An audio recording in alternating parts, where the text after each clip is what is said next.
ॐ शन्नो मित्रः शं वरुणः शन्नो भवत्वर्यमा शन्न इन्द्रो बृहस्पतिः शन्नो विष्णुरुक्रमः नमो ब्रह्मणे नमस्ते वायो त्वमेव प्रत्यक्षं ब्रह्मासि त्वमेव प्रत्यक्षं ब्रह्म वदिष्यामि ऋतं वदिष्यामि सत्यं वदिष्यामि तन्मामवतु तद्वक्तारमवतु अवतु माम् अवतु वक्तारम्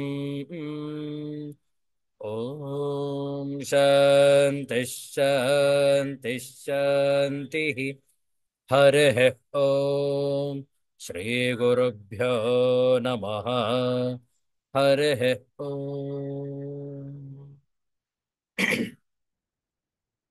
Universal prayer. Let's chant this together. O hidden life, vibrant in every atom. O hidden light, shining in every creature. O hidden love, embracing all in oneness. May each who feels himself as one with thee know he is also one with every other. Om Shanti, Shanti, Shanti. Phalguna ಮಾಸದ ಶುದ್ಧ ನವಮಿ ಶ್ರೇಷ್ಠವಾದಂತಹ ಮಂದವಾಸರ ಸ್ಥಿರವಾಸರ ಈ ಶನಿವಾರದ ಮುಸ್ಸಂಜೆಯಲ್ಲಿ ತೋಟಕಾಷ್ಟಕಂ ಈ ಸ್ತೋತ್ರವನ್ನು ಪಾರಾಯಣ ಮಾಡುವ ಶ್ರದ್ಧೆಯಿಂದ ಆಲಿಸುವಂತವರಾಗಿ ತೋಟಕಾಷ್ಟಕಂ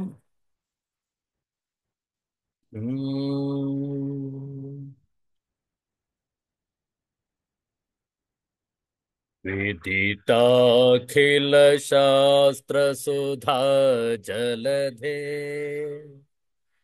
महितोपनिषत् कथितार्थ निधे हृदये कलये विमलं चरणं भवशङ्कर देशिक मे शरणं भवशङ्कर देशिक मे शरणं करुणावरुणालय पालय माम् भवसागर दुःखविधून हृदम् रचिताखिल दर्शन तत्त्वविदं भवशङ्कर देशिक मे शरणम्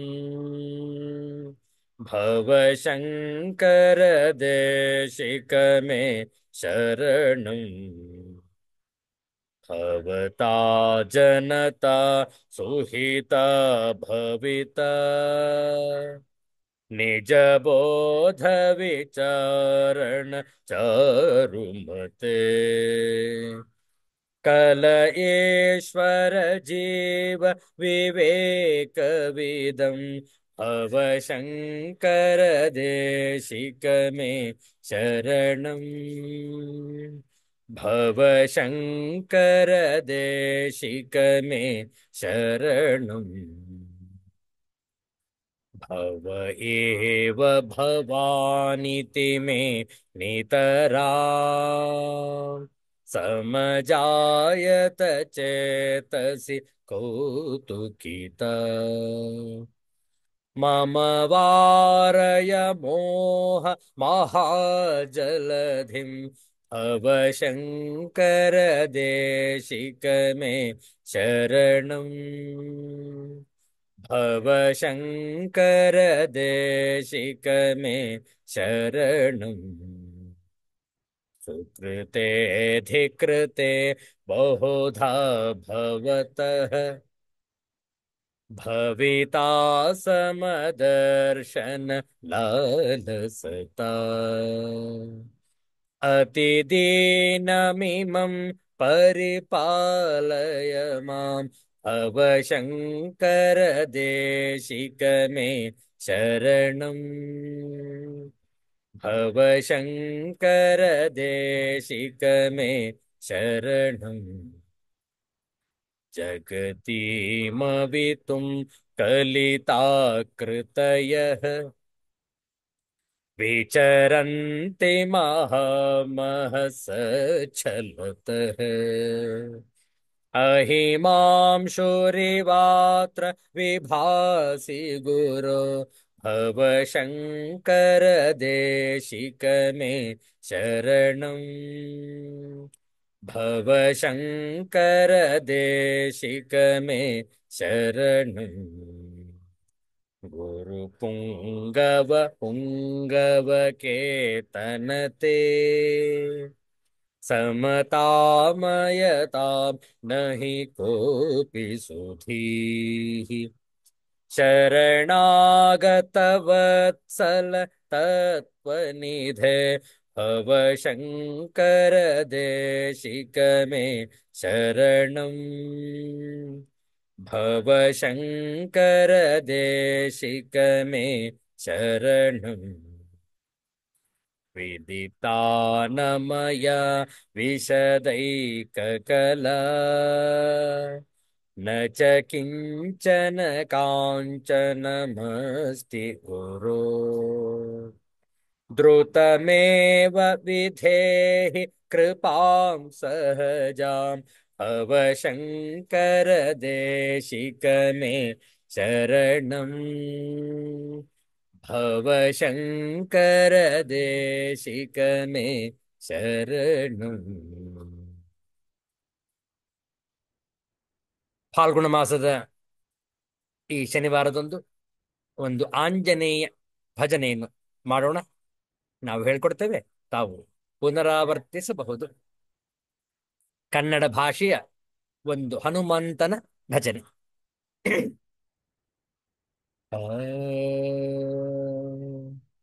ಬುದ್ಧಿರ್ಬಲಂ ಯಶೋಧೈರ್ಯಂ ನಿರ್ಭಯತ್ವಮರೋಗಿತ ಅಜಾಡ್ಯಂ ವಾಕ್ಪಟುತ್ವಂಚ ಹನುಮತ್ ಸ್ಮರಣಾತ್ ಭವೇತ್.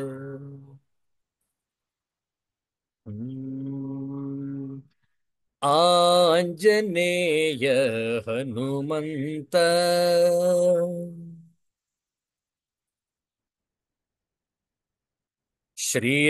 ಶ್ರೀರಾಮಚಂದ್ರನ ಸದ್ಭಕ್ತ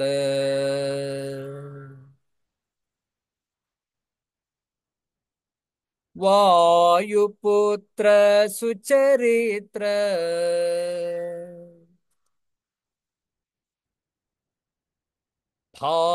ಭಾವವಿರಂಜಿನಿ ಸುಪವಿತ್ರ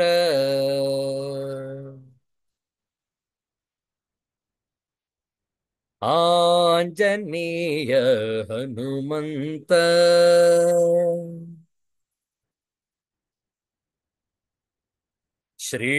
ಶ್ರೀರಾಮಚಂದ್ರನ ಸದ್ಭಕ್ತ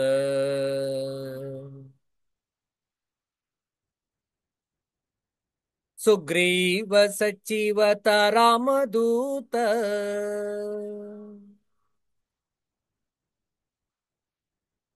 ಶರಧಿ ಲಂಘಿಸಿದ ಬಲವಂತ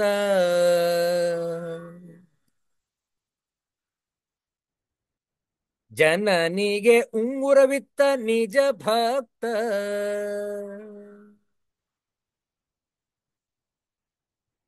ರಾವಣ ವಿರೋಧಿ ಸರ್ವಶಕ್ತ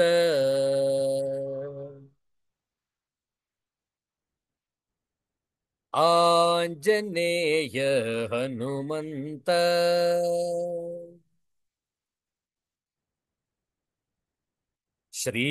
ಶ್ರೀರಾಮಚಂದ್ರನ ಸದ್ಭಕ್ತ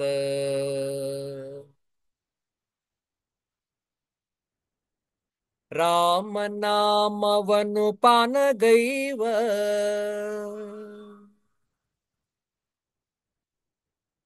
ರಾಮಚರಣವ ಸೇವೆಗೈವ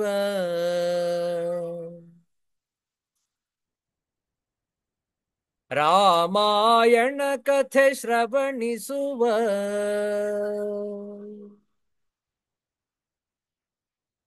ಭಕ್ತ ಜನಕ್ಕೆ ಸುಖ ಕರುಣಿಸುವ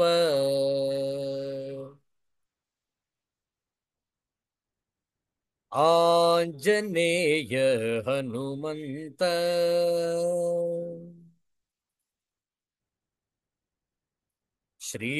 ಶ್ರೀರಾಮಚಂದ್ರನ ಸದ್ಭಕ್ತ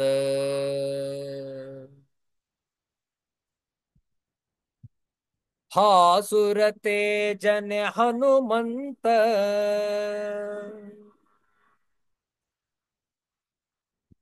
ಕ್ಲೇಶ ಹರಿಸೋ ಪ್ರಭು ಗುಣವಂತ.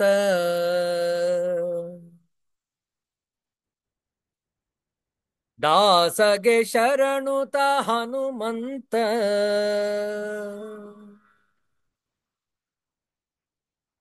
ದಾಸ ಕೇಶವನುತ ಗುಣವಂತ.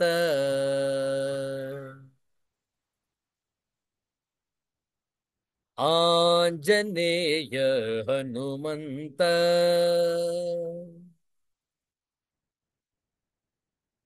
ಶ್ರೀರಾಮಚಂದ್ರನ ಸದ್ಭಕ್ತ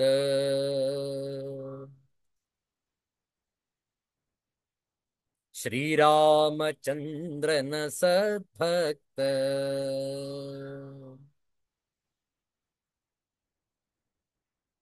ಆಂಜನೇಯ ವರದ ಗೋವಿಂದ ಗೋವಿಂದ. ಸಿದ್ಧಾಂತ ಅವಧೂತ ಚಿಂತನ ಶ್ರೀ ಗುರುದೇವ ದತ್ತ. ಜೈ ಜೈ ರಘುವೀರ ಸಮರ್ಥ ಶ್ರೀ ಸದ್ಗುರುನಾಥ್ ಮಹಾರಾಜ್ ಕಿ जय. हर हर नमः पार्वती पतये. हर हर महादेव शंभो. ಶ್ರೀಮದ್ ಭಗವದ್ಗೀತೆಯ ಕ್ಷೇತ್ರ ಕ್ಷೇತ್ರಜ್ಞ ವಿಭಾಗ ಯೋಗದ ಅಧ್ಯಯನ ಪ್ರಾರಂಭದಲ್ಲಿ ಕೆಲವು ಶ್ಲೋಕಗಳ ಪಾರಾಯಣ. 13ನೇ ಅಧ್ಯಾಯದ 23ನೆಯ ಶ್ಲೋಕದಿಂದ 26ನೆಯ ಶ್ಲೋಕದವರೆಗೆ. 23ರಿಂದ 26 4 ಶ್ಲೋಕಗಳ ಪಾರಾಯಣ ಒಟ್ಟಿಗೆ ಮಾಡುವ. ಓಂ ಶ್ರೀ ಪರಮಾತ್ಮನೇ ನಮಃ. ಅಥ ತ್ರಯೋದಶೋऽಧ್ಯಾಯಃ. ಕ್ಷೇತ್ರ ಕ್ಷೇತ್ರಜ್ಞ ವಿಭಾಗಯೋಗಃ. ಶ್ರೀಭಗವಾನುವಾಚ ಯ ಏವಂ ವೇತ್ತಿ ಪುರುಷಂ ಪ್ರಕೃತಿಂ ಚ ಗುಣೈಃ ಸಹ ಸರ್ವಥಾ ವರ್ತಮಾನೋಪಿ ನ ಸ ಭೂಯೋಭಿಜಾಯತೆ. ಧ್ಯಾನೇನಾತ್ಮನಿ ಪಶ್ಯಂತಿ ಕೇಚಿದಾತ್ಮಾನಮಾತ್ಮನಾ. ಅನ್ಯೇ ಸಾಂಖ್ಯೇನ ಯೋಗೇನ ಕರ್ಮಯೋಗೇನ ಚಾಪರೇ. ಅನ್ಯೇ ತ್ವೇವಮಜಾನಂತಃ ಶ್ರುತ್ವಾನ್ಯೇಭ್ಯ ಉಪಾಸತೆ. ತೇಪಿ ಚಾತಿತರಂತ್ಯೇವ ಮೃತ್ಯುಂ ಶ್ರುತಿಪರಾಯಣಾಃ. ಯಾವತ್ ಸಂಜಾಯತೆ ಕಿಂಚಿತ್ ಸತ್ವಂ ಸ್ಥಾವರ ಜಂಗಮಂ. ಕ್ಷೇತ್ರ ಕ್ಷೇತ್ರಜ್ಞ ಸಂಯೋಗಾತ್ ತದ್ವಿದ್ಧಿ ಭರತರ್ಷಭ. ಓಂ ಶಾಂತಿ ಶಾಂತಿ ಶಾಂತಿ. ಹರಿಃ ಓಂ. ಶ್ರೀ ಗುರುಭ್ಯೋ ನಮಃ. ಹರಿಃ ಓಂ.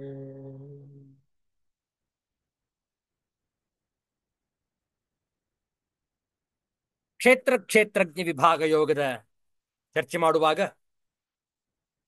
ಇಷ್ಟು ವಿಚಾರಗಳನ್ನು ಮಾಡಿದ್ದೇವೆ. ಮತ್ತೊಮ್ಮೆ ಮೆಲುಕು ಹಾಕೋಣ.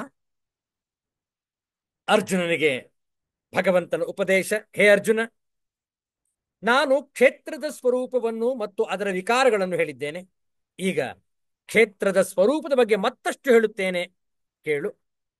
ಮರ, ಗಿಡ, ಪರ್ವತ, ಕಲ್ಲು, ಮಣ್ಣು ಸಹಿತ ಎಲ್ಲ ಸ್ಥಾವರ ವಸ್ತು ಜೀವಿಗಳು ಮತ್ತು ದೇವ, ಮನುಷ್ಯ, ಪಶು, ಪಕ್ಷಿ, ಕ್ರಿಮಿಕೀಟಾದಿ ಎಲ್ಲ ಜಂಗಮ ಪ್ರಾಣಿಗಳು ಯಾವುದಾದರೂ ಸರಿ ಕ್ಷೇತ್ರ ಮತ್ತು ಕ್ಷೇತ್ರಜ್ಞರ ಸಂಯೋಗ ಎಂದರೆ ಪ್ರಕೃತಿ ಮತ್ತು ಪುರುಷರ ಜಡ ಮತ್ತು ಜೀವಿಯ ಸಂಯೋಗದಿಂದಲೇ ಹುಟ್ಟಿದವುಗಳೆಂದು ನೀನು ತಿಳಿದುಕೋ. ಕ್ಷೇತ್ರ ಮತ್ತು ಕ್ಷೇತ್ರಜ್ಞರ ಸಂಯೋಗವಿಲ್ಲದೆ ಯಾವುದೂ ಉತ್ಪನ್ನವಾಗುವುದಿಲ್ಲ. ಆದ್ದರಿಂದ ಕ್ಷೇತ್ರಜ್ಞನಾದ ನೀನು ಕ್ಷೇತ್ರದೊಂದಿಗೆ ಸಂಬಂಧವನ್ನು ಒಪ್ಪಿಕೊಳ್ಳುವುದರಿಂದಲೇ ಪುನರ್ಜನ್ಮವಾಗುತ್ತದೆ. ಒಪ್ಪಿಕೊಳ್ಳದಿದ್ದರೆ ಪುನರ್ಜನ್ಮವಾಗುವುದಿಲ್ಲ ಎಂದು ತಿಳಿದುಕೋ. ನಿರಂತರ ಬದಲಾವಣೆಗಳಿಗೆ ಒಳಪಡುತ್ತಿರುವ ಮತ್ತು ಪ್ರತಿ ಕ್ಷಣವೂ ವಿನಾಶದ ಕಡೆಗೆ ಸಾಗುತ್ತಿರುವ ಸಮಸ್ತ ಸ್ಥಾವರ ಜಂಗಮ ಶರೀರಗಳಲ್ಲಿ ಆತ್ಮರೂಪದಲ್ಲಿ ಸಮಾನವಾಗಿ ಸ್ಥಿತನಾಗಿರುವ ಪರಮೇಶ್ವರನನ್ನು ನಶಿಸದೆ, ನಾಶವಾಗದೆ, ಬದಲಾವಣೆಗಳಿಗೆ ಒಳಪಡದೆ ಸಮರೂಪದಿಂದ ಇರುವವನೆಂದು ತಿಳಿದುಕೊಳ್ಳುವವನೇ ಸರಿಯಾದ ತಿಳಿವನ್ನು ಉಳ್ಳವನು. ಸರ್ವತ್ರ ಸಮಸ್ತ ಪ್ರಾಣಿಗಳಲ್ಲಿ ನಿತ್ಯ ಚೇತನನಾದ ಒಂದೇ ಆತ್ಮತತ್ವವನ್ನು ಈ ಪ್ರಕಾರವಾಗಿ ನಿರ್ವಿಕಾರ, ಅವಿನಾಶಿ ಮತ್ತು ಅಸಂಗ ರೂಪದಿಂದ ಸಮಭಾವದಲ್ಲಿ ಸ್ಥಿತನೆಂದು ನೋಡುವ ಮನುಜನು ಪಾಪ ಪುಣ್ಯಗಳನ್ನು ಗಳಿಸುವುದಿಲ್ಲ. ತನ್ನನ್ನು ತಾನು ಜನ ಮರಣಗಳ ಚಕ್ರದಲ್ಲಿ ಸಿಲುಕಿಸಿಕೊಳ್ಳುವುದಿಲ್ಲ. ಇದನ್ನು ಸಮರ್ಪಕವಾಗಿ ಅರಿತು ಸಮಸ್ತ ಪ್ರಾಣಿಗಳಲ್ಲಿ ಈಶ್ವರನ್ನೇ ಕಾಣುವ ಸಮ್ಯಕ್ದರ್ಶಿ ಯೋಗಿಯು ಪರಮಗತಿಯನ್ನು ಪಡೆಯುವನು. ಇಷ್ಟು ವಿಷಯಗಳನ್ನು ನಾವು ಶಾಂಕರ ಭಾಷ್ಯ ಸಹಿತ ತಿಳಿದುಕೊಂಡಿದ್ದೇವೆ. ಇನ್ನು ಮುಂದಿನ ಶ್ಲೋಕವನ್ನು ನೋಡೋಣ. 2 ಬಾರಿ ಪಾರಾಯಣ.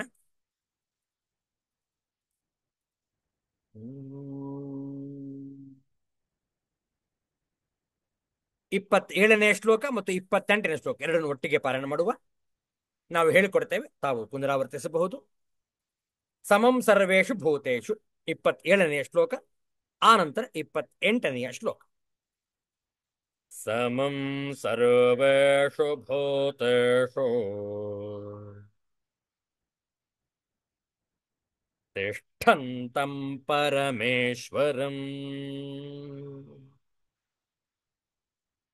ವಿನಶ್ಯತ್ಸ್ವ ವಿನಶ್ಯಂತಂ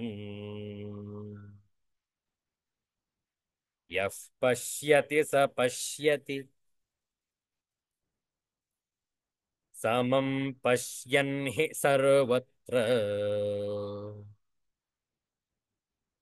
ಸಮವಸ್ಥಿತಮೀಶ್ವರಂ ನ ಹಿ ನಸ್ತ್ಯಾತ್ಮನಾತ್ಮಾನಂ ತತೋ ಯಾತಿ ಪರಾಂ ಗತಿಂ. 27ನೇ ಶ್ಲೋಕದ ಶಾಂಕರ ಭಾಷ್ಯವನ್ನು ನೋಡಿದ್ದೇವೆ. ಆದರೂ ಒಟ್ಟಿಗೆ ಇರುವುದರಿಂದ ಅದನ್ನು ಸಮನಾಗಿ ಒಟ್ಟಿಗೆ ಅಧ್ಯಯನ ಮಾಡುವ. ನಾಶವಾಗುತ್ತಿರುವ ಎಲ್ಲ ಚರಾಚರ ಪ್ರಾಣಿಗಳಲ್ಲಿರುವ ಪರಮೇಶ್ವರನನ್ನು ಅವಿನಾಶಿ ಮತ್ತು ಸಮಭಾವದಿಂದ ಸ್ಥಿತನಾಗಿ ನೋಡುವ ಪುರುಷನೇ ಯಥಾರ್ಥವಾಗಿ ನೋಡುತ್ತಾನೆ. ಏಕೆಂದರೆ ಎಲ್ಲರಲ್ಲಿ ಸಮಭಾವದಿಂದ ಇರುವ ಪರಮೇಶ್ವರನನ್ನು ಸಮಾನವಾಗಿ ನೋಡುತ್ತಾ ತಾನೇ ತನ್ನನ್ನು ನಾಶ ಮಾಡಿಕೊಳ್ಳದಿರುವುದರಿಂದ ಆ ಪುರುಷನು ಪರಮಗತಿಯನ್ನು ಪಡೆಯುತ್ತಾನೆ. ಈ ಜ್ಞಾನಿಯನ್ನು ಬಿಟ್ಟು ಮಿಕ್ಕ ಎಲ್ಲರೂ ಕೂಡ ತಮ್ಮನ್ನು ತಾವೇ ನಾಶ ಮಾಡಿಕೊಳ್ಳುತ್ತಿದ್ದಾರೆ. ಯಾವಾಗ ಈ ಒಂದು ಪರಮ ವೈಭವವಾದಂತಹ ಈ ಆತ್ಮಜ್ಞಾನವನ್ನು ಯಾರು ಪಡೆದುಕೊಳ್ಳುತ್ತಾನೋ ಅವನು ಮಾತ್ರ ತನ್ನನ್ನು ತಾನೇ ನಾಶ ಮಾಡಿಕೊಳ್ಳುವುದಿಲ್ಲ. ನೋಡುವ ಪದಚ್ಛೇದ 28ನೆಯ ಶ್ಲೋಕ. ಹಿ ಏಕೆಂದರೆ ಸಮಂ ಪಶ್ಯನ್ ಹಿ ಸರ್ವತ್ರ ಸಮವಸ್ಥಿತಂ ಈಶ್ವರಂ ನ ಹಿನಸ್ತಿ ಆತ್ಮಾನಂ ತತಃ ಯಾತಿ ಪರಾಂ ಗತಿಂ. ಅನ್ವಯಾರ್ಥ: ಹಿ ಏಕೆಂದರೆ ಯಾವ ಪುರುಷನು ಸರ್ವತ್ರ ಸಮವಸ್ಥಿತಂ ಎಲ್ಲರಲ್ಲಿ ಸಮಭಾವದಿಂದ ಸ್ಥಿತವಾಗಿರುವ ಈಶ್ವರಂ ಪರಮೇಶ್ವರನನ್ನು ಸಮಂ ಪಶ್ಯನ್ ಸಮಾನವಾಗಿ ನೋಡುತ್ತ ಆತ್ಮನ ಆತ್ಮಾನಂ ತನ್ನ ಮೂಲಕ ತನ್ನನ್ನು ನ ಹಿನಸ್ತಿ ನಾಶಗೊಳಿಸುವುದಿಲ್ಲ. ಅರ್ಥಾತ್ ಶರೀರ ನಾಶವಾಗುವುದರಿಂದ ತಮ್ಮ ಆತ್ಮದ ನಾಶ ಉಂಟಾಗುವುದಿಲ್ಲ.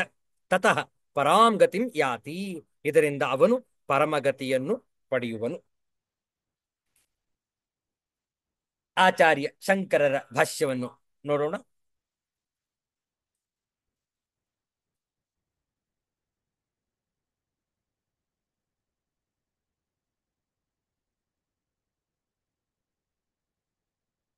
ಸಮಂ ಪಶ್ಯನ್ ಉಪಲಭಮಾನಃ ಹಿ ಯಸ್ಮಾತ್ ಸರ್ವತ್ರ ಸರ್ವಭೂತೇಷು ಸಮವಸ್ಥಿತಂ ತುಲ್ಯತಯಾ ಅವಸ್ಥಿತಂ ಈಶ್ವರಂ ಅತೀತಾನಂತರ ಶ್ಲೋಕೋಕ್ತ ಲಕ್ಷಣಂ ಇತ್ಯರ್ಥಃ. ಸಮಂ ಪಶ್ಯನ್ ಕಿಂ ನ ಹಿನಸ್ತಿ ಹಿಂಸಾಂ ನ ಕರೋತಿ ಆತ್ಮನಾ ಸ್ವೇನೈವ ಸ್ವಂ ಆತ್ಮಾನಂ ತತಃ ತತ್ ಅಹಿಂಸನಾತ್ ಅಹಿಂಸನಾತ್ ಯಾತಿ ಪರಾಂ ಪ್ರಕೃಷ್ಟಾಂ ಗತಿಂ ಮೋಕ್ಷಾಖ್ಯಾಂ. ಏಕೆಂದರೆ ಎಲ್ಲಲ್ಲಿಯೂ ಸಮಸ್ತ ಪ್ರಾಣಿಗಳಲ್ಲಿಯೂ ಸಮವಸ್ಥಿತನಾಗಿರುವ ಸಮನಾಗಿ ಇದ್ದುಕೊಂಡಿರುವ ಹಿಂದಿನ ಶ್ಲೋಕದಲ್ಲಿ ಹೇಳಿರುವಂಥ ಈಶ್ವರನನ್ನು ಸಮವಾಗಿ ಕಾಣುತ್ತಿರುವವನು ಎಂದರ್ಥ. ಸಮವಾಗಿ ಕಾಣುತ್ತಿರುವವನು ಏನು ಎಂದರೆ ಆತ್ಮನಿಂದ ತನ್ನಿಂದಲೇ ಆತ್ಮನನ್ನು ತನ್ನನ್ನು ಕೊಲ್ಲುವುದಿಲ್ಲ, ಕೊಲೆ ಮಾಡಿಕೊಳ್ಳುವುದಿಲ್ಲ. ಅದರಿಂದ ಆ ಆತ್ಮನನ್ನು ಕೊಲ್ಲದೆ ಇರುವುದರಿಂದ ಪರಮಗತಿಯನ್ನು ಉತ್ಕೃಷ್ಟವಾದ ಮೋಕ್ಷವೆಂಬ ಗತಿಯನ್ನು ಹೊಂದುತ್ತಾನೆ. ಅತ್ಯಂತ ಸ್ಪಷ್ಟವಾಗಿದೆ, ಸರಳವಾಗಿದೆ ಈ ಒಂದು ವಿಚಾರ. ಇದನ್ನು ಇನ್ನೂ ಕೂಡ ಅತ್ಯಂತ ಸರಳವಾಗಿ ಹೇಳುವುದಾದರೆ ಡಾಕ್ಟರ್ ಡಿ.ವಿ. ಗುಂಡಪ್ಪನವರ ಒಂದು ಕಗ್ಗದ ಶ್ಲೋಕದಿಂದ ಇದನ್ನು ನಾವು ಇನ್ನೂ ಕೂಡ ಸ್ಪಷ್ಟವಾಗಿ ಅರ್ಥ ಮಾಡಿಕೊಳ್ಳಬಹುದು. ಹೇಗೆ ನಾವು ಈ ಒಂದು ಆತ್ಮಸ್ಥಿತಿಯನ್ನು ಗೌರವಿಸಬೇಕು ಅನ್ನುವಂಥದ್ದನ್ನು ಕಗ್ಗದ ಮಾತಿನಲ್ಲಿ ಕೇಳುವ. ಆ ಶ್ಲೋಕವನ್ನು ಪರದೆಯ ಮೇಲೆ ಹಂಚಿಕೊಳ್ತೇವೆ.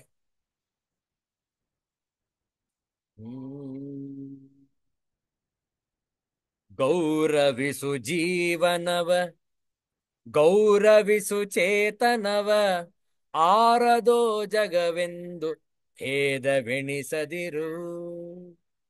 ಹೋರುವುದೇ ಜೀವನ ಸಮೃದ್ಧಿಗೋಸುಗ ನಿನಗೆ, ದಾರಿಯಾತ್ಮೋನ್ನತಿಗೆ ಮಂಕುತಿಮ್ಮ, ದಾರಿಯಾತ್ಮೋನ್ನತಿಗೆ ಮಂಕುತಿಮ್ಮ, ಮಂಕುತಿಮ್ಮ.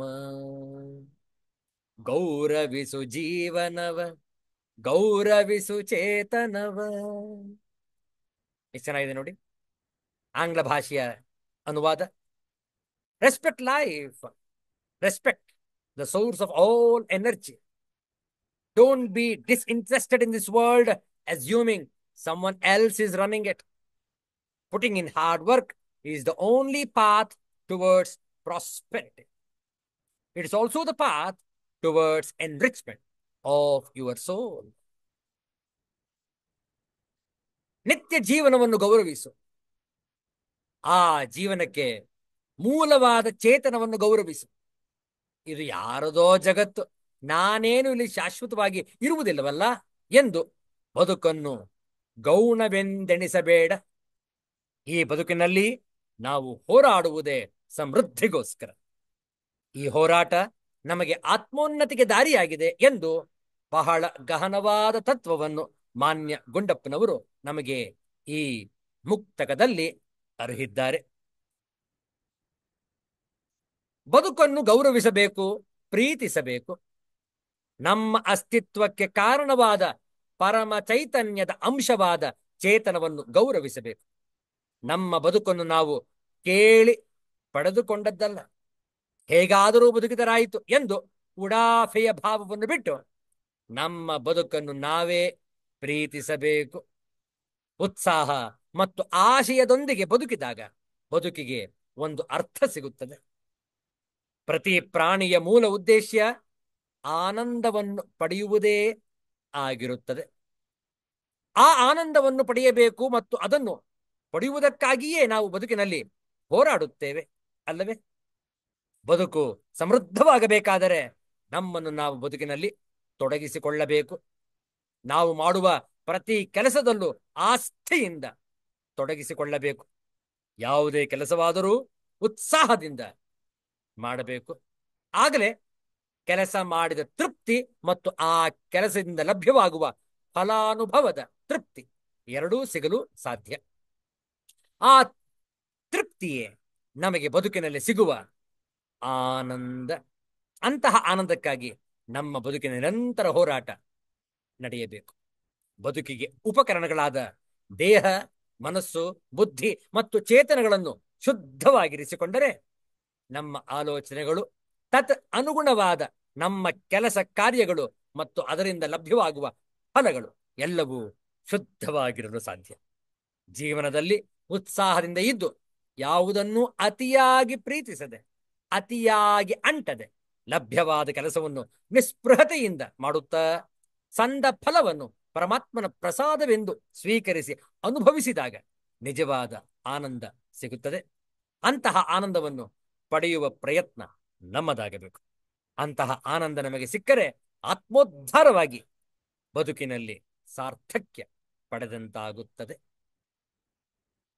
ನೋಡಿ, ಆದ್ದರಿಂದ ಆತ್ಮನಾ ಆತ್ಮಾನಂ ನ ಹಿನಸ್ತಿ. ನಮ್ಮನ್ನು ನಾವೇ ಕೊಂದುಕೊಳ್ಳಬಾರದು. ಶರೀರಕ್ಕೆ ಅವಸಾನ ಉಂಟು, ಆತ್ಮನಿಗೆ ಅಂತ್ಯವಿಲ್ಲ. ಅನಂತವಾದಂತಹ ಈ ಒಂದು ಸಚ್ಚಿದಾನಂದ ಘನ ಆತ್ಮಸ್ವರೂಪವನ್ನು ನಾವೆಲ್ಲರೂ ಕೂಡ ಮನಗಾಣಬೇಕು.